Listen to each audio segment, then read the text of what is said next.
నమస్తే, welcome to BCN news. నేను విజయలక్ష్మి. ముందుగా ముఖ్యాంశాలు. కొప్పుగుండపాలెంలో బాలిక హత్యపై హోంమంత్రి అనిత సీరియస్. నిందితుడికి కఠిన శిక్ష విధిస్తామంటూ బాధితులకు హామీ.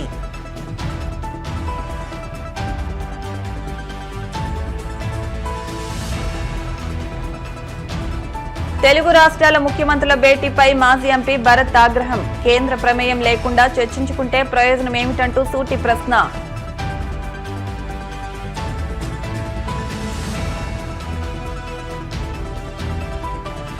కాంగ్రెస్ పార్టీని జగనే బలహీనపరిచారన్న మాజీ ఎంపీ చింతామోహన్. కాంగ్రెస్ తో ఉంటే రాష్ట్రం విడిపోయేది కాదంటూ వ్యాఖ్య.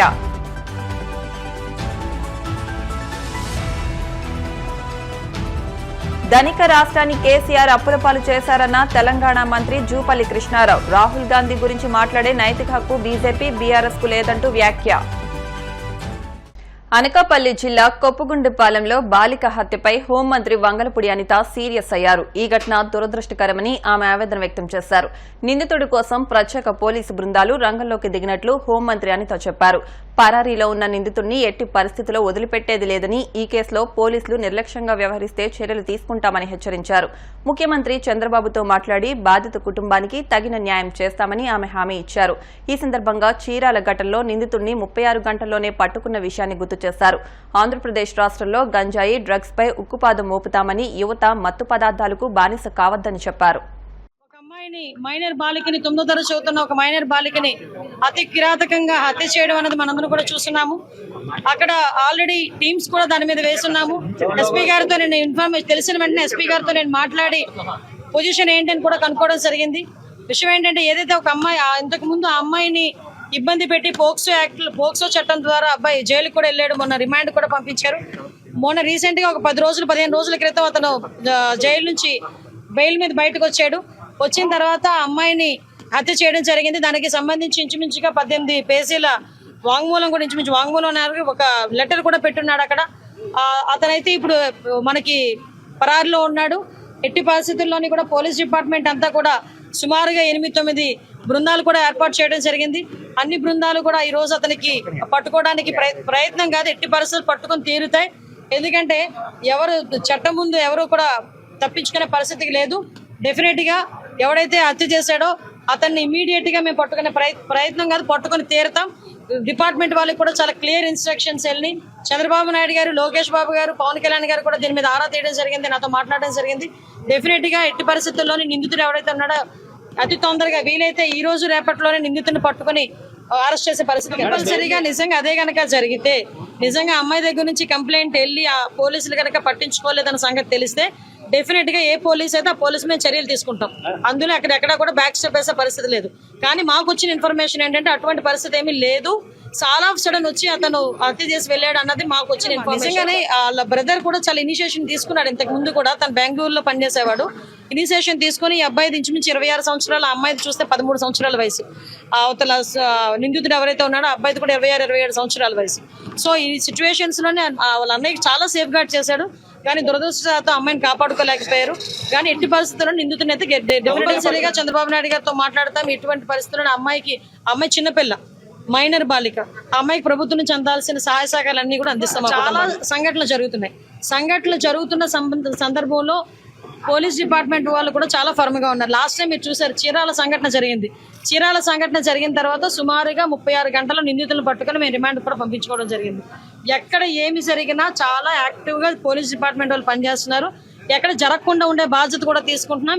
వీటన్నిటికీ కూడా మూల కారణం గాంజాయి మత్తులో చాలా మంది చేస్తున్నారు, డ్రగ్స్ మత్తులో చేస్తున్నారు. కాబట్టి వాటిని పూర్తిగా ప్రక్షాళన చేయడానికి ఒక కేబినెట్ సబ్ కమిటీని కూడా ఏర్పాటు చేసుకుని మొన్ననే మేము టాస్క్ ఫోర్స్ కూడా ఏర్పాటు చేయడానికి కూడా సిద్ధంగా ఉన్నాం. ఒక టోల్ ఫ్రీ నెంబర్ అన్ని కూడా ఏర్పాటు చేస్తాం. చట్టమే లేదండి. చట్టం లేని దాని గురించి మీరు మాట్లాడుకోవడం అనవసరం. ఫస్ట్ థింగ్, దిశ చట్టం అనేది లేదు. కాబట్టి దిశ చట్టం గురించి మాట్లాడుకోవాల్సిన అవసరం లేదు. ఇప్పుడున్న చట్టాలను బలోపేతం చేసుకుని మనం ఫర్దర్ గా ఎటువంటి ఇబ్బంది లేకుండా చేసుకునే బాధ్యత తీసుకుంటాం. న్యాయ సలహాలు కూడా న్యాయ నిపుణుల సలహాలు కూడా మేము తీసుకుంటాం. విజయనగరం జిల్లా కేంద్ర సహకార బ్యాంకు అభివృద్ధికి అన్ని విధాలా పూర్తి సహకారాన్ని అందిస్తామని విదేశీ వ్యవహారాల రాష్ట్ర మంత్రి కొండపల్లి శ్రీనివాస్ హామీ ఇచ్చారు. గతంతో పోలిస్తే గత 10 ఏళ్లుగా సహకార బ్యాంక్ ఎంతో అభివృద్ధి సాధించిందని ప్రశంసించారు. డిపాజిట్లను పెంచాల్సి ఉందని, దానికి తమ వంతు సహకారాన్ని అందిస్తామని హామీ ఇచ్చారు. రైతు ఉత్పత్తిదారుల సంఘాలను ప్రోత్సహిస్తామని చెప్పారు. జిల్లాలో ప్రారంభమైన ఎఫ్పీఓలు ఇతర జిల్లాలకు మార్గదర్శకంగా నిలవాలని కోరారు. ప్రతి మండలంలో డీసీసీబీ బ్యాంకు శాఖను ప్రారంభించేందుకు కృషి చేయాలని మంత్రి సూచించారు. మీరు నడిపించే ఈ బ్యాంక్కి మీ డేగా, మీ యొక్క రోజుగా ఈరోజు మీ అందరికీ కూడా మంచి ఆనందం చేసి సెలబ్రేట్ చేసిన రోజుగా భావిస్తూ మీ అందరికీ కూడా ప్రత్యేకమైన అభినందనలు తెలియజేస్తున్నాను. ఈరోజు మీరు మార్నింగ్ ఫ్లాగ్ హోస్టింగ్ చేస్తున్నారు. ది సేమ్ టైం నాబార్డ్ నుంచి మంచి సపోర్ట్ చేస్తూ మీకు 2 వెహికల్స్ కూడా ఇవ్వడం జరిగింది. అండ్ థ్యాంక్స్ టు నాబార్డ్, ఎందుకంటే వాళ్ళు సపోర్ట్తో కూడా మీరు మొబైల్ బ్యాంకింగ్ నడిపించుకోవడం అనేది కూడా ఖచ్చితంగా మంచి ఆనందకరమైన విషయం. Thank you NABARD for supporting on this. The same time bank last 9 yearsగా నేనున్న విజయనగరం జర్నీలో చాలా ఇంప్రూవ్మెంట్ కనిపించింది. బ్యాంకింగ్ సెక్టర్లో కానీ, లోనింగ్ సెక్టర్లో కానీ మీరు ఇనీషియల్గా అయితే చాలా తక్కువ కేటగిరీ ఆఫ్ లోన్స్ చేసేవారు. ఇప్పుడు నియర్లీ 43 కేటగిరీ లోన్స్ చేస్తున్నారు. డెఫినెట్గా ప్లస్ మీరు ఆర్బీఐ గైడ్లైన్స్ కూడా ఫాలో అయ్యి క్రెడిట్ సిస్టమ్ కూడా ఏదైతే ఉందో దాన్ని కూడా మీరు అనుసంధానం చేసుకుంటూ మీరు బ్యాంకింగ్ని బాగా డెవలప్ చేసినందుకు మీ అందరికీ కూడా ప్రత్యేకమైనటువంటి అభినందనలు తెలియజేసుకున్నాను. అంటే క్రెడిట్ సిస్టమ్ అనేది ఇంపార్టెంట్. ఈరోజు మనం ఎలాగైతే సివిల్ రిపోర్ట్ చూసి మీరు బ్యాంక్ లోన్ సిస్టమ్ ఇస్తున్నారో అది ఖచ్చితంగా మీరు నిర్వహిస్తే బ్యాంక్ ఖచ్చితంగా ప్రాస్పర్ అవుతుంది, అంటే అభివృద్ధి చెందుతుంది. అలాగే కస్టమర్ కూడా మీ మీద నమ్మకం పెరుగుతుంది. డిఫాల్ట్ అంటే ఎన్పీ రేషియో అనేది ఎంత తగ్గించుకొస్తే అంత క్రెడిబిలిటీ మీకు పెరుగుతుంది. ఎప్పుడైతే అది పెరుగుతుందో ఖచ్చితంగా మీకు డిపాజిట్స్ కూడా పెరుగుతాయి. మీకు డిపాజిట్స్ లోన్స్ కన్నా డిపాజిట్స్ కూడా పెరిగే అవకాశం వస్తుందని నేను భావిస్తున్నాను. మరి దానికి ఖచ్చితంగా జరిగితే మంచి రోజులు వస్తుంది. ఎందుకంటే బ్యాంకింగ్ ఆఫీస్ హెడ్ ఆఫీసే విజయనగరంలో ఉంది. మరి ఇలాంటి ఆఫీసు విజయనగరంలోనే ఒక బ్యాంకింగ్ ఆఫీస్ ఉన్నప్పుడు ఖచ్చితంగా మీకన్నా ట్రస్టబుల్ బ్యాంకు రైతుకు ఉండదని నేను భావిస్తున్నాను. రైతుకు కానీ ఎటువంటి వ్యవస్థకు కానీ ఉండదని నేను భావిస్తున్నాను. ఖచ్చితంగా ఆ లైఫ్స్లో మీరు కష్టపడుతూ ఉండండి. ఖచ్చితంగా మీకు అది మంచి రోజు జరుగుతుంది. మీకు ఇచ్చిన నాబార్డే పెద్ద సపోర్ట్ అది. Got 4.5 crores worth of millet processing unit ఇచ్చారు. సో అది ఇప్పుడు ఆపరేషన్స్కి వచ్చిందని విన్నాను. So you should do wonders with it. మీరు గవర్నమెంట్ ఆర్గనైజేషన్స్లో ఆల్రెడీ మా ఎస్హెచ్జి ఆల్రెడీ మిల్లెట్స్తో స్నాక్స్ సప్లై చేస్తున్నారు. సో ఖచ్చితంగా వాళ్ళతో కోఆర్డినేట్ చేస్తే will buy back those products what you manufacture. అది కూడా మంచి ఆలోచన. అండ్ సీసీఎం సీడ్స్ కూడా మీకు ప్రాసెసింగ్ యూనిట్ ఇచ్చారని విన్నాను.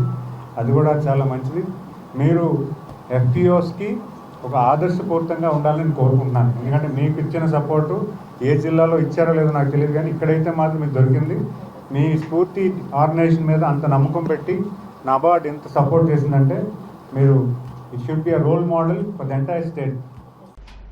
కేంద్రం ప్రమేయం లేకుండా ఇద్దరు ముఖ్యమంత్రులు చర్చించుకుంటే ప్రయోజనం ఏమిటని మాజీ ఎంపీ మార్కాని భరత్ పేర్కొన్నారు. నిన్న జరిగిన ఇద్దరు ముఖ్యమంత్రుల సమావేశంపై మాజీ ఎంపీ భరత్ తనదైన శైలిలో స్పందించారు. ఈ సమావేశంలో విభజన అంశాలపై తక్కువగా చర్చించి ఇతర అంశాలను తీసుకొచ్చారని, భద్రాచలం వద్ద 5 గ్రామాలు తెలంగాణకు అప్పగిస్తారని అంటున్నారని, విశాఖ పోర్టు, తిరుమల ఆలయం వంటి అంశాల విషయంలో స్పష్టత ఇవ్వాలని కోరారు. తెలంగాణ నుంచి డిప్యూటీ సీఎం బట్టి విక్రమార్క పాల్గొన్నారని, మరి AP deputy CM Pawan Kalyan ఎందుకు పాల్గొనలేదని ప్రశ్నించారు. టీడీపీ అధికారంలోకి వచ్చిందంటే 99% పవన్ కళ్యాణ్ కారణమని, ఆయన పాల్గొని ఉంటే ఆ సమావేశానికి మరింత ప్రాధాన్యం వచ్చేదన్నారు. నిన్న తెలుగు రాష్ట్రాల ముఖ్యమంత్రులు యొక్క భేటీ హైదరాబాద్ వేదికగా జరగడము, కాకపోతే నిన్న మీటింగ్ అయి వచ్చిన తర్వాత తెలంగాణ ఉప ముఖ్యమంత్రి వర్యులు, అదేవిధంగా వాళ్ళ మంత్రులు, మన ఆంధ్రప్రదేశ్కి సంబంధించిన మంత్రులు అందరూ కూడా ప్రెస్ మీట్ పెట్టిన తర్వాత ఏదో కాలయాపన మీటింగ్ అనిపిస్తాం. ఎందుచేతనంటే అందులో ఒక నిర్దిష్టమైన ప్రణాళిక కానీ, విభజన చట్టానికి సంబంధించి కానీ సందర్భాలు ఇప్పుడు మళ్ళీ మేము కమిటీలు వేస్తున్నాము, 2 రాష్ట్రాలకి సంబంధించి సిఎస్ కమిటీలు వేస్తున్నాము చీఫ్ సెక్రటరీ లెవెల్లో, అదేవిధంగా 2 రాష్ట్రాలకు సంబంధించి 2వ లెవెల్ మంత్రుల కమిటీ వేస్తున్నాము, తర్వాత ముఖ్యమంత్రులు కూర్చుంటారు. అసలు నాకు ఒకటి అర్థం కానిది ఏంటంటే గడిచిన 10 సంవత్సరాల నుంచి కూడా ఇప్పుడు దాకా జరిగింది కేంద్ర ప్రభుత్వం జోక్యం లేకుండా మరి వీళ్ళు కమిటీలు వేస్తూ ఉన్నారు. కేంద్ర ప్రభుత్వం గతంలోనే కమిటీ వేసింది, high level committee, Sheela Bedi committee అని చెప్పి. ఆ కమిటీ వేసిన తర్వాత ఆ కమిటీలో పలుమార్లు 2 రాష్ట్రాలకి సంబంధించి చీఫ్ సెక్రటరీస్ పలుమార్లు మీటింగ్లు జరిగినాయి. మరి దానికి సంబంధించి దాన్ని అక్కడ గాలికి వదిలేసి మళ్ళీ ఫ్రెష్గా స్టార్ట్ చేసి కాలయాపన చేస్తారా నేను అడుగుతా ఉన్నాను. ఒకటి అర్థం కాని అంశం ఇది. మరి కేంద్ర జోక్యం లేకోకుండా ఈ ఇరు రాష్ట్రాల ముఖ్యమంత్రులు ఏ రకంగా విభజన హామీలకు సంబంధించి మరి వాటాలు పంచుకుంటారో నాకైతే అర్థం కాలేదు. మరి అదేదో నిజంగానే నిన్న వీళ్ళు కూర్చున్నప్పుడు కేంద్ర ప్రభుత్వం వేసిన షీలా బేడీ కమిటీని వారిని కూడా పిలిచి ఉంటుంటే నిజంగా అక్కడి నుంచి స్టెప్స్ అడుగులు ముందుకు వెళ్ళాయి. మరి 2 రాష్ట్రాలకి సంబంధించి కూడా పలు అంశాలపైన కోర్టుల్లో కేసులు కూడా ఇప్పటికీ కూడా నడుస్తూ ఉన్నాయి. ట్రాన్స్పోర్ట్ అవుతున్నాయి అన్నయ్యో వాటి గురించి ఎక్కువ టైం స్పెండ్ చేశారని తెలిసింది. అంటే సుమారుగా 1:45 నిమిషాల పాటు చర్చలు జరిగిన దాంట్లో ప్రధానంగా మాట్లాడాల్సిన అంశాలు ఏంటండి? షెడ్యూల్ 9కి సంబంధించి, షెడ్యూల్ 10కి సంబంధించి ఏదైతే రీఆర్గనైజేషన్ యాక్ట్లో పొందుపరిచి ఉన్నారో ఈ ఆస్తుల గురించి మరి రావాల్సిన అవసరం ఉంది. ఇది కాకుండా విద్యుత్ బకాయిలు కూడా ఎన్ని సంవత్సరాలని మనం ఆగాలనండి? ఇప్పుడు ఆంధ్రప్రదేశ్ ఇప్పటికే అన్యాయం జరిగింది. మరి వచ్చిన దాన్ని ఆ డబ్బుల్ని ఏదైనా క్యాపిటల్ ఎక్స్పెండిచర్ వాడడానికి ఉపయోగపడుతుంది కదా. అదేవిధంగా రెవెన్యూ డెఫిసిట్ మరి ఇవన్నీ కూడా రావాలి అని అంటే ఖచ్చితంగా కేంద్ర పెద్దల యొక్క మధ్యవర్తిత్వంతోనే ఈ మీటింగ్ జరిగి ఉంటే ఇంకా సానుకూలంగా. ఏపీకి త్వరలోనే ప్రత్యేక హోదా వస్తుందంటూ కాంగ్రెస్ నేత కేంద్ర మాజీ మంత్రి చింతామోహన్ వ్యాఖ్యానించారు. రాష్ట్ర విభజనకు జగన్ కారణమని, కాంగ్రెస్ పార్టీ కారణం కాదని అన్నారు. జగన్ కాంగ్రెస్ పార్టీలోనే ఉండి ఉంటే ఆంధ్రప్రదేశ్ రాష్ట్ర విభజన జరిగి ఉండేది కాదన్నారు. కాంగ్రెస్ పార్టీని జగన్ బలహీనపరిచారని, తిరుమలలో గత 5 ఏళ్లుగా ఇచ్చిన బ్రేక్ దర్శనం వివరాలను బయటపెట్టాలని ఆయన డిమాండ్ చేశారు. తిరుపతిలోని టీటీడీ పరిపాలనా భవనం వద్ద చింతామోహన్ నిరసన కార్యక్రమం చేపట్టారు. తాను ఎంపీగా ఉన్న సమయంలో తిరుపతిలో క్రికెట్ స్టేడియం కోసం పునాదిరాయి వేశామని, ఆ స్టేడియం నిర్మాణాన్ని వెంటనే చేపట్టాలని చింతామోహన్ కోరారు. సంతోషంగా లేరు. కనీసం 100లో 1 కూడా ఇళ్లు కట్టుకోరాడా. అది ఆమోదయోగ్యం కాదు. ఇళ్ల స్థలాలు గత ప్రభుత్వం చేసినటువంటి పెద్ద పొరపాటు. మేము కాంగ్రెస్ పార్టీ తరఫున అడుగుతున్నాం. తిరుపతిలో సింహాలు, పులులు అవసరం లేదు, చూడాల్సిన అవసరం కూడా లేదు. ఆ పులులు, సింహాలని వడమాలపేటకు పంపించండి. ఆ జూ పార్క్ దగ్గర 7,000 ఎకరాలు ఉన్నాయి. ముద్దకృష్ణనాయుడు తీసుకొచ్చినటువంటి 7,000 ఎకరాలు. దైవ లోక్ అని ఒకటి తీసుకొని వచ్చారు గత ప్రభుత్వంలో. 150 ఎకరాలు ఇచ్చారు దైవ లోక్ అని. టూరిజం అంట. ఉండే టూరిజం చాలకుండా మళ్ళీ వాళ్ళకి ఎందుకు భూములు? ఆ టూరిజంకి ఇచ్చినటువంటి దైవ లోక్ అని క్యాన్సిల్ చేయండి. జూ పార్కును కూడా మార్చేసేయండి. టీటీడీ ప్రతి శాశ్వత ఉద్యోగికి 5 సెంట్లు తక్కువ లేకుండా ఇళ్ల స్థలాలు ఇవ్వాలి. ఒకటి. రెండోది, జర్నలిస్టులు కూడా ఉన్నారు, ఇళ్ళు లేకుండా ఇబ్బందులు పడుతున్నారు. నేను ఇప్పించాను అక్కడ ఒక 50 మందికి. అది కాదు, ప్రతి జర్నలిస్టుకి అక్కడ ఇవ్వాలి ఖచ్చితంగా. రెండోది, ప్రభుత్వ ఉద్యోగస్తులు ఉన్నారు, చాలామంది ఇళ్ళు లేకుండా ఉన్నారు. ఇల్లు కట్టుకోవడం అనేది రాజ్యాంగంలో ఉన్నటువంటి ప్రాథమిక హక్కు. ఓటు ఎలా హక్కు, ఇల్లు కట్టుకోవడం కూడా హక్కు. ప్రతి గవర్నమెంట్ ఉద్యోగికి ఇళ్ల స్థలం అక్కడ ఇవ్వాలి. నిరుపేదలు చాలామంది ఉన్నారు. 7,000 మంది పైన తిరుపతిలో 41 స్లమ్ కాలనీలో ఉన్నారు. ఆ స్లమ్ కాలనీలో ఉన్న ప్రతి ఒక్కరికి ఇళ్ల స్థలాలు ప్రత్యేకంగా ఇవ్వాలి, ఇల్లు కట్టించాలని మేము డిమాండ్ చేస్తున్నాం. ఇది మా మొదటి డిమాండు. రెండో డిమాండు, ఈఓ గారు వచ్చారు, నాకు సంతోషం. ఆయన ప్రతిదీ పోయిన పాలక మండలిలో చేసిన 2 సంవత్సరాల్లో చేసినటువంటి ప్రతి దాన్ని బయట పెడతానన్నాడు. బయట పెట్టుంటాడు అనుకుంటాను. మేము అడుగుతున్నాం ఈరోజు 2 విషయాలు. మీరు బ్రేక్ దర్శనాలు ఇస్తున్నారు, ఎవరికి ఇస్తున్నారు? ప్రతిరోజు 5,000, 6,000 మందికి. మేము తిరుపతిలో ఉన్న ప్రతి ఒక్కరూ తెలుసుకోవాలనుకుంటున్నాం. మీకు ఏ విధంగా గత పాలక మండలి చేసిందో దాన్ని ప్రతిరోజు మీరు బయట పెట్టండి, బ్రేక్ దర్శనాల లిస్టు. ఇది మేము అడుగుతున్నాం. మూడోది, చివరిగా డిపాజిట్లు. స్వామికి దాదాపుగా 15,000 కోట్లు ఎంతో డబ్బు ఉంది. ఏ బ్యాంకుల్లో ఎంత పెట్టారు? పారదర్శకంగా ఉండండి. మీరు చెప్పారు కదా మేము ప్రతిదీ పారదర్శకంగా ఉంటాను శ్యామలరావు చెప్పాడు. శ్యామలరావు నేను డిమాండ్ చేస్తున్నా, మీరు తప్పకుండా డిపాజిట్లు బ్యాంకు అది బంగారు ఎక్కడ పెట్టారు ఒకటి. రెండవది ఏంటంటే మీరు దర్శనాలు ఇస్తున్నారు, ఎవరికి ఇస్తున్నారు, ఎందుకు ఇస్తున్నారు, తిరుపతి ప్రజలు తెలుసుకోవాలనుకుంటున్నారు. తప్పకుండా మీరు దర్శనాల లిస్టు బయట పెట్టండి.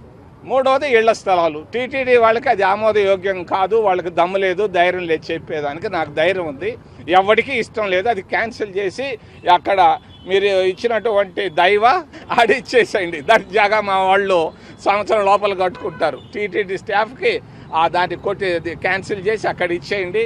ఆ పులులు అవి తీసేదానికి టైం పడుతుంది కాబట్టి ప్రభుత్వ ఉద్యోగస్తులకు ఆ పులులు సింహాలని బయటకు పంపించి మా జర్నలిస్టులు కూడా 200 మంది జర్నలిస్టులు ఉన్నారు, తలా 5 ఇప్పుడు కాసేపు ప్రకటనలు.